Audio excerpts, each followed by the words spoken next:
नमस्कार फ्रेंड, जय श्री कृष्णा। भगवत गीता अध्याय 8। मनुष्य का जीवन जिज्ञासा से भरा हुआ है। जब तक जीवित रहता है मनुष्य के अंदर जिज्ञासा जरूर रहती है, कुछ जानने की इच्छा।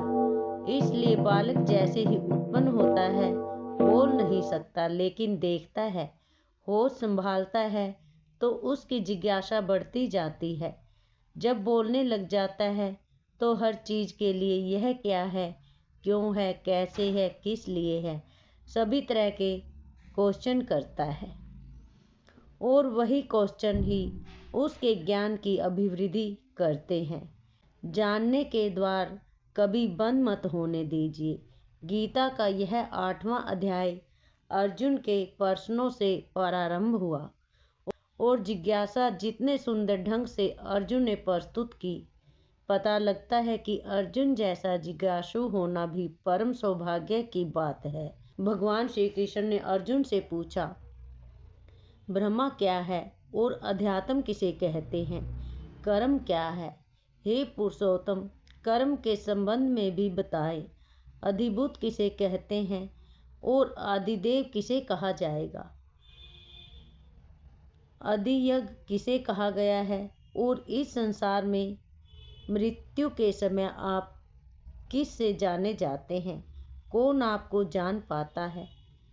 अर्थात जो नियत आत्मा है, आपके भजन में लगे हुए हैं, जिनका भजन सफल हो जाए और अंतिम समय में जाना इस संसार से जिसका सफल हो जाए और जिनको आप अपने दर्शन दें, यह कैसे संभव है?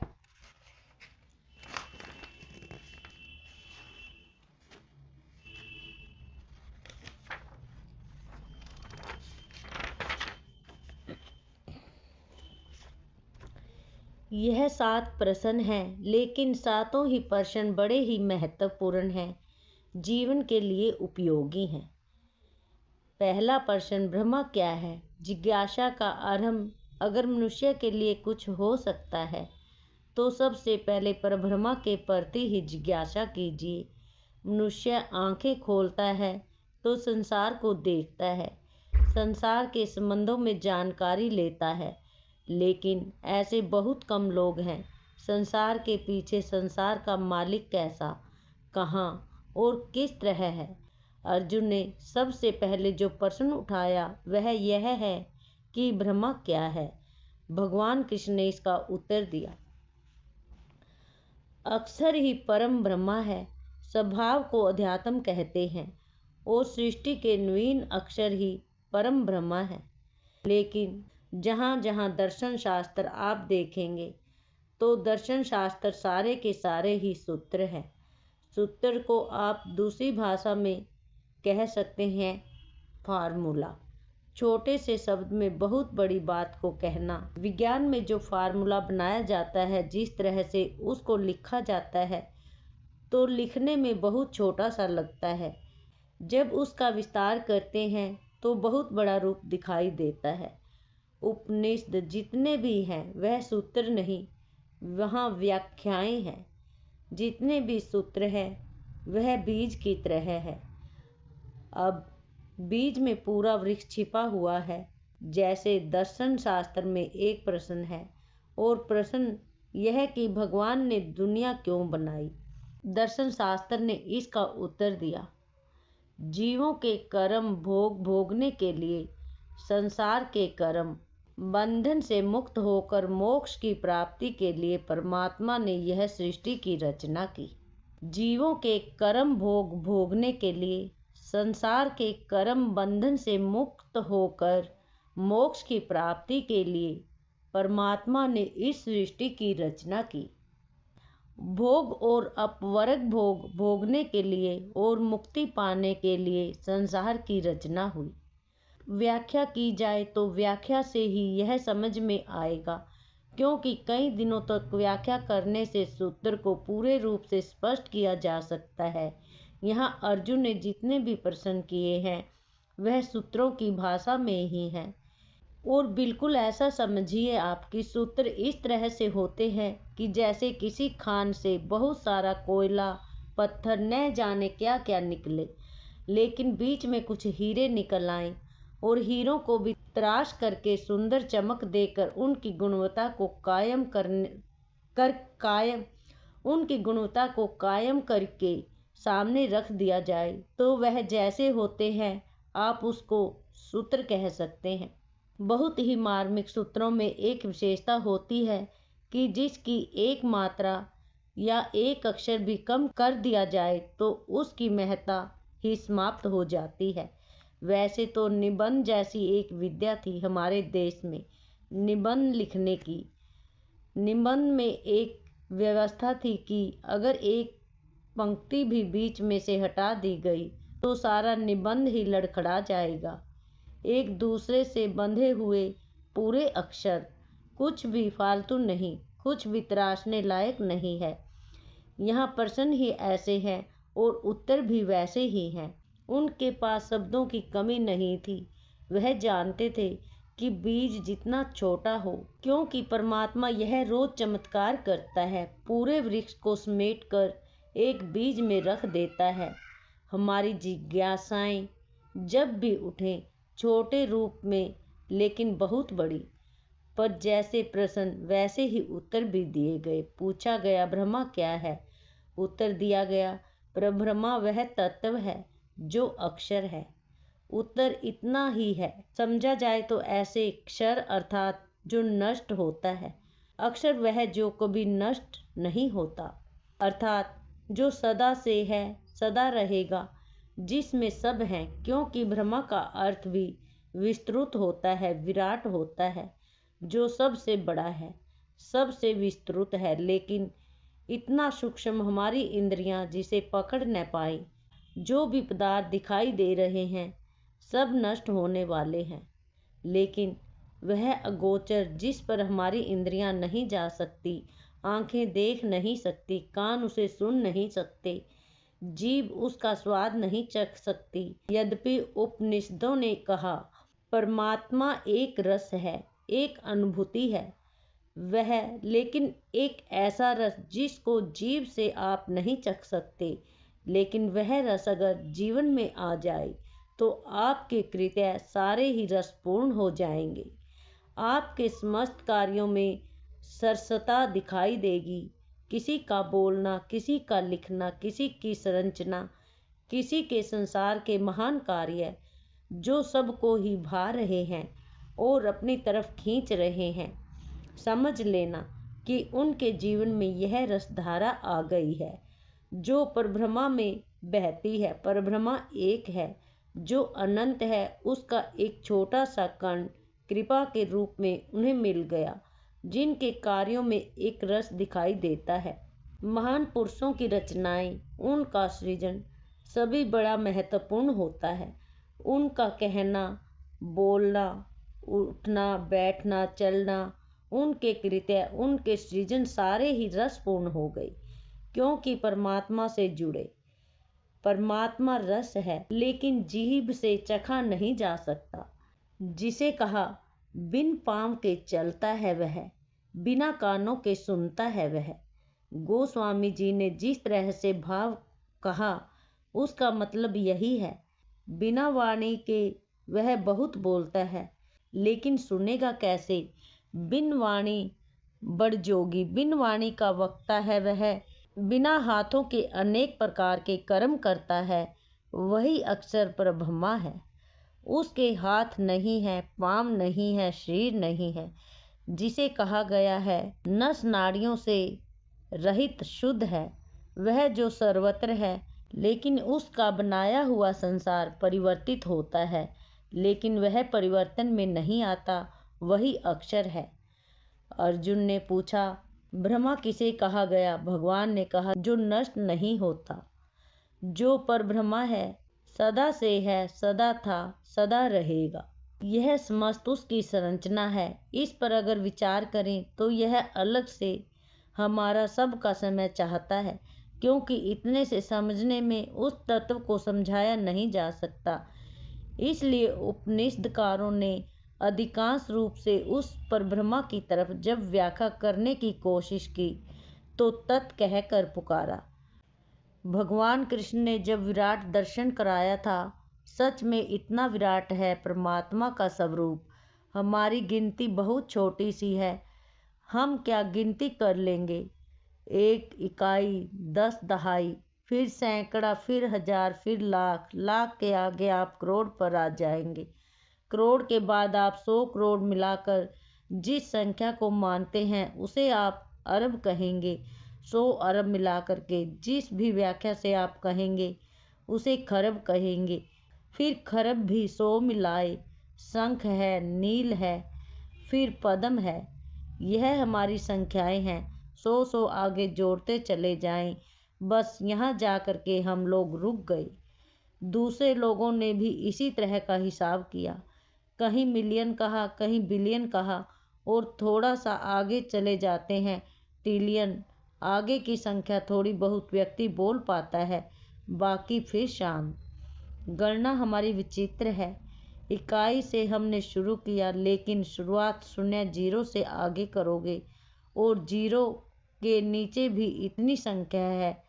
मतलब इस गणित का, इस संख्या का न आदि है और न ही अंत है। जीरो से नीचे भी इतना ही है, जीरो से ऊपर भी उतना ही है, और आखिर में व्यक्ति यही कहेगा, पूर्ण से पूर्ण निकालो, फिर भी पूर्ण ही बचता है। जीरो में से जीरो निकाला, फिर भी वही जीरो बच रहा है, क्योंकि समस्त उसी में है। आंखें कहाँ तक जाएंगी, कान कहाँ तक जाएंगे, आप कितनी तरह की ध्वनियों को पकड़ सकते हैं। परमात्मा अगोचर है, उसे देखा नहीं जा सकता, इंद्रियों से पकड़ा भी नहीं जा सकता, मन वहाँ तक नहीं पहुँच सकता, बुद्धि वहाँ तक मनन नहीं कर सकती, क्योंकि बुद्धि वहीं तक जाएगी जहाँ तक हम कल्पना कर सकते हैं। अब इतने बड़े विस्तार को कहना ही, उस परिभ्रमा की सत्ता के बारे में कहना हो तो क्या कहा जाए। भगवान कृष्ण ने स्वरूप की तरफ इशारा करके कह दिया, जो परिभ्रमा है वह अक्षर है, सदा से है वह और सदा रहेगा, वह नष्ट नहीं होता, उसी में सब है और सब में वह है। समुद्र में घड़ा पानी का भरिए, स्थिति ऐसी होगी कि पानी बाहर भी है और अंदर भी, बीच में घड़ा दिखाई दे रहा है। तो हम में परमात्मा है और परमात्मा में हम हैं। मतलब पानी में हम और हम में पानी, आकाश में जैसी सारी चीजें हैं। अगर हम कहें अक्षर जिसको जाना जा सके, अक्षर वह जिसे आप जान नहीं सकते। और कमाल तो यह है कि उस परमात्मा ने इस चैतन्य को भी ऐसी विशेषता दी है। हमारी आत्मा एक छलनी वाले भवन में यह रहती है, इतनी छोटी, इतनी सूक्ष्म कि दुनिया का छोटे से छोटा छेद, जिसकी आप कल्पना भी नहीं कर सकते, उसके अंदर से भी निकल जाए बाहर। इतनी छोटी आपकी आत्मा, लेकिन छलनी वाले जाली वाले घर में रहती है, प्राणों का पंछी हिलाती रहती है रोज इस शरीर के अंदर। आश्चर्य यही है, निकल कर बाहर नहीं जाती। तो कबीर ने कहा कि 9 दरवाजे वाला पिंजरा है यह शरीर, इसमें एक पंछी बैठा है, हवा नाम का, पवन नाम का, इस शरीर में रह रहा है। यह बड़ा आश्चर्य है। बाहर निकल जाए तो इसका क्या आश्चर्य है, इसके लिए क्यों ताज्जुब करते हो। सारे दरवाजे खुले पड़े हैं, पंछी पंख फड़फड़ाता है, चल रहा है, लेकिन फिर भी बाहर नहीं जा रहा। इसका आश्चर्य करो। दरवाजे खुले पड़े हों, उड़ता जा रहा था, बाहर हो जाए। इस शरीर से जो इस आत्मा को जोड़ता है वह अक्षर पर ब्रह्मा परमेश्वर है। अर्जुन ने पूछा, ब्रह्मा क्या है? भगवान ने उत्तर दिया, ब्रह्मा जो नष्ट नहीं होता, जो अक्षर है, वही पर ब्रह्मा है। अर्जुन ने प्रश्न किया था, अध्यात्म क्या है? भगवान ने उत्तर दिया, अध्यात्म अर्थात स्वभाव। शब्द का जैसे उत्तर दिया गया, आपको लगता है इसे समझने के लिए एक अलग ही बुद्धि चाहिए। अर्जुन, क्योंकि इतना पात्र है कि उसको जो भी उत्तर दिया गया उसकी समझ में पूरी तरह से आया। आपको तो प्रश्न का उत्तर जैसे भगवान कृष्ण ने दिया, अगर ऐसा ही उत्तर आपको दिया जाए, आपकी समझ में आने वाला नहीं। स्वभाव ही अध्यात्म है। अब वह स्वभाव क्या है? यह जो जितने भी जीव हैं, इनका होना जो स्वाभाविक रूप में है, स्वाभाविक रूप में जो जीव संसार में है, बस वही अधि आत्म है। आत्मा से जुड़ा हुआ आत्मिक स्वरूप जो संसार में सर्वत्र है। ऐसे समझिए, दुनिया में जितने भी जीव हैं, जितनी आत्माएं हैं, उनका होना यह स्वभाव कहलाएगा और यही अध्यात्म है। प्रश्न उठता है, जीव नए नए बनते रहते हैं या उतने ही हैं? जीव आत्माएं कितनी हैं? रोज रोज नई आत्मा बनती होंगी, तभी तो संसार में नए नए जीवधारी आ रहे हैं। लेकिन ऐसा नहीं है। जीव आत्माएं पहले जितनी थी उतनी ही आत्माएं हैं, आज भी हैं और उतनी ही आत्माएं आगे भी रहेंगी। यह कम ज़्यादा होने वाली नहीं है। प्रश्न आएगा, फिर इतनी सारी जनसंख्या परमात्मा की इस दुनिया में न जाने कितनी ब्रह्मांड में सृष्टियां रोज बन रही हैं और कितनी ऐसी सृष्टियां जिनका रोज प्रलय हो रहा है। कहीं के जीव कहीं पर भेजे जा रहे हैं। कितने सारे जीव जंतु हैं जो अपना शरीर छोड़ गए, अब वह मनुष्य की देह में आ गए। और अब कितने मनुष्य हैं जो पशुओं के लोक में जा रहे हैं। जीव आत्मा या तत्व उसे न घटाया जा सकता है न बढ़ाया जा सकता है, वह जितनी है उतनी ही है।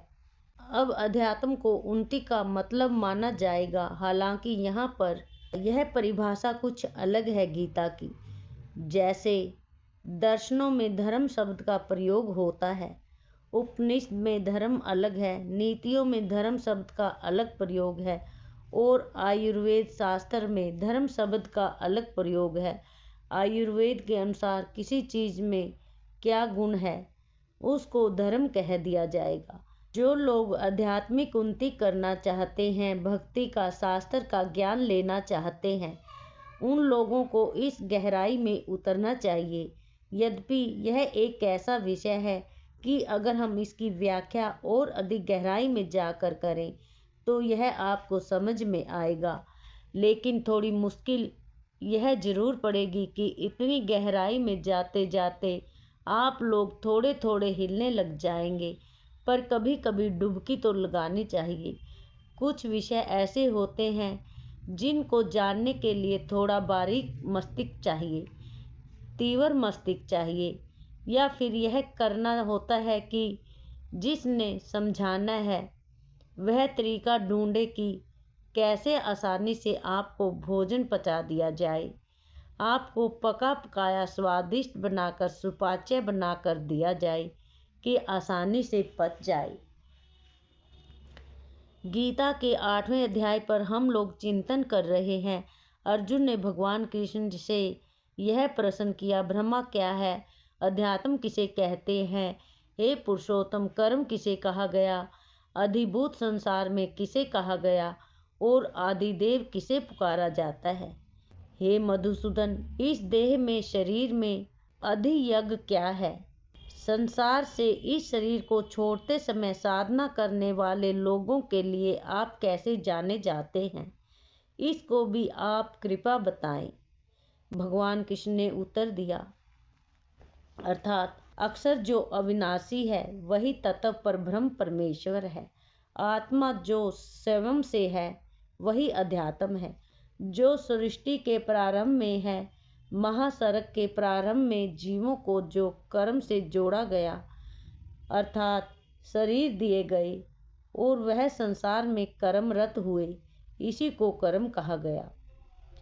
अधिभूत उसे कहते हैं जो क्षर है, नष्ट होने वाली चीजें हैं। और जो पुरुष है, अर्थात सृष्टि के प्रारंभ में जो प्रकट हुए सृजन करने के लिए, वह ही ब्रह्मा जी आदि देव हैं। आगे फिर बताया गया, मैं ही इस देह के अंदर अंतर्यामी परमेश्वर हूँ। तो जैसे प्रश्न किए गए वैसे उत्तर यहाँ दिए गए, लेकिन इन सब तक विचार नहीं करेंगे, यह समझ में नहीं आएंगे। जो अक्षर है नष्ट नहीं होता, जो सर्वोच्च सता है, सदा से जो था, सदा जो है, सदा रहेगा, जो निर्गुण निराकार अनश्वर तुच्छ अविनाशी तत्व है, जिसे अनिर्वचनीय कहा जाएगा, जो सर्वशक्तिमान है, जो शुद्ध बुद्ध मुक्त स्वभाव है, जो दयालु न्याय करने वाला कृपालु है। स्वरूप को हम परब्रह्मा कहते हैं। उसका विस्तार यह समस्त संसार है। ब्रह्मांड उसके अंदर है और वह ब्रह्मांड के अंदर है, लेकिन हमारी कल्पना शक्ति केवल ब्रह्मांड तक ही जाती है। मनुष्य बहुत दूर तक नहीं देख सकता। हमारी देखने की शक्ति बहुत छोटी सी है, लेकिन यदि हम किन्हीं यंत्रों के माध्यम से संसार को देखने की कोशिश करें तो जितना भी हम देख सकते हैं वह एक आश्चर्य चीज होगी। पर फिर भी एक बात ध्यान रखने की है, हम कितना भी देखें तो भी हम यही कहेंगे कि तेरा पार नहीं पाया जा सकता। हमारा यह ब्रह्मांड देखा जाए तो इस ब्रह्मांड के अंदर धरती भी एक गेंद की तरह ही अपने स्थान पर घूम रही है और सूर्य की परिक्रमा कर रही है।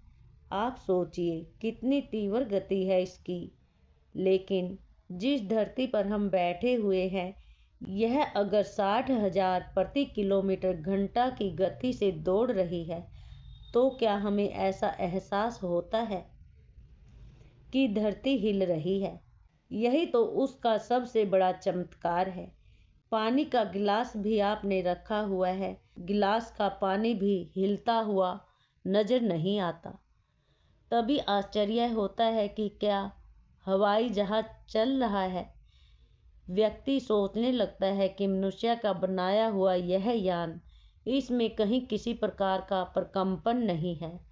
लेकिन थोड़ा सा भी बादल आगे आ जाए और घोषणा की जाए कि कृपया अपनी अपनी पेटियां बांध लीजिए, इसका मतलब है कि अब हिलने वाली स्थिति आ गई है। किसी न किसी रूप में यह व्यवधान पड़ ही जाता है। लेकिन जरा सोच करके देखिए, परमेश्वर की व्यवस्था कितनी सुंदर है, उसका सिस्टम कितना बढ़िया है, जहाँ किसी भी प्रकार का कोई विघ्न और किसी प्रकार की कोई बाधा नहीं है। उसे कहा गया यह सर्वोच्च सत्ता है, उसे कहा गया यह सर्वोच्च सत्ता है जहाँ किसी भी प्रकार का कोई विघ्न बाधा नहीं है। विघ्न बाधाएं मनुष्य के द्वारा बनाई गई व्यवस्थाओं में है। मनुष्य के द्वारा बनाई गई व्यवस्थाएं जितनी भी है वह कभी भी संपूर्ण रूप से ठीक नहीं हो सकती, उसमें दोष रहेगा। मनुष्य अल्पज्ञ है। जब तक हम इस दुनिया में रहेंगे सीखते रहेंगे, पहले से कुछ और अच्छा करते रहेंगे, लेकिन पहले से कुछ और अच्छा करने के लिए प्रयत्नशील रहेंगे तो हम अपने परमात्मा की शरण की तरफ चल रहे हैं। और अगर सृजन करने में सुधार जारी नहीं है, सुव्यवस्था करने के लिए हम तत्पर नहीं हैं, तो इसका मतलब है कि हमारी उन्नति की गेंद अब ऊपर नहीं जा रही है, नीचे की तरफ आ रही है। वह सुधार और विकास का कर्म चलना चाहिए। परब्रह्मा को अक्षर कहा गया, जो नष्ट नहीं होता, जो सदा है और रहेगा। लेकिन वह सर्वोच्च सत्ता, इससे बढ़कर संसार में कोई और सत्ता नहीं है। उसी का शासन सब जगह चलता है। दूसरा प्रश्न, अध्यात्म क्या है? अधिआत्म एक शब्द है ना, अध्यात्मिक एक है भौतिक। भौतिक कहा जाता है जो भूतों से अर्थात नश्वर पदार्थों से जो बना है। पदार्थों से बना हुआ जगत भौतिक कहलाएगा। और जो आत्मा का क्षेत्र है, आत्मा का कार्य क्षेत्र जो भी है, उसको हम अध्यात्म कहेंगे। कोई आदमी आध्यात्मिक है तो उसका मतलब है आत्मा संबंधी विज्ञान क्षेत्र से जुड़ गया। आत्म साक्षात्कार के माध्यम से परब्रह्मा का साक्षात्कार करने के लिए जो व्यक्ति एक व्यवस्था से जुड़ गया है, उस व्यक्ति को हम आध्यात्मिक पुरुष कहेंगे। लेकिन यहाँ कहा गया है, अध्यात्म क्या है? भगवान कृष्ण ने उत्तर दिया, स्वयं अपने आप को प्रकट करना आत्मा का यही अध्यात्म है। जीवों का होना संसार में अपने स्वरूप को प्रकट करना। आत्मा शरीर को जो धारण करती है, शरीर का जो स्वामी है, जो उपभोक्ता है, जो भोग करने वाला इस शरीर में बैठा हुआ है, वही अध्यात्म है। और कहा गया है आत्मा ही सब भाव है, स्वयं से अपने को प्रकट कर रही है। दूसरे ढंग से हम कहें, शरीर में आत्मा अपने आप को कैसे प्रकट करती है, उपनिषदों में अलग ढंग से समझाया गया। इच्छा, द्वेष, प्रयत्न, सुख, दुख आत्मा का चिन्ह है। वह शरीर में आ गया है तो जिसके आने से शरीर में इच्छा पैदा हो, किसी चीज को पाने की कामना, किसी से दूर भागने की इच्छा, प्रयत्न, कुछ पाने के लिए प्रयत्नशील होना, कर्म करना, सुख दुख की अनुभूति, जानने की इच्छा, यह चिन्ह जिसके माध्यम से प्रकट हो रहे हैं, वह है आत्मा। उसी के माध्यम से शरीर में प्राणों की गति चलती है। प्राणों के माध्यम से इच्छाओं का विस्तार होता है। इच्छाओं के केंद्र से ही हम लोग निर्णय करते हैं अच्छे बुरे का, और उसी आधार पर संसार के चक्कर में बंधते हैं। हम कुछ से दूर भागना चाहते हैं, कुछ के पास आना चाहते हैं। यह आत्मा के कारण शरीर में गतिविधियां चलती हैं। और राजा रूठ जाए नगरी से, चला जाए नगरी सोने। अर्जुन ने पूछा, हे पुरुषोत्तम, कर्म क्या है? भगवान इसका भी उत्तर देते हैं, यह जो सारे संसार के निर्माण के कार्य हो रहे हैं, जिस व्यवस्था से हो रहे हैं, उसे कर्म कहते हैं। समूचे विश्व का विकास ही कर्म है। आनंद की बात देखिए, संसार में लगातार विकास का कर्म चल रहा है।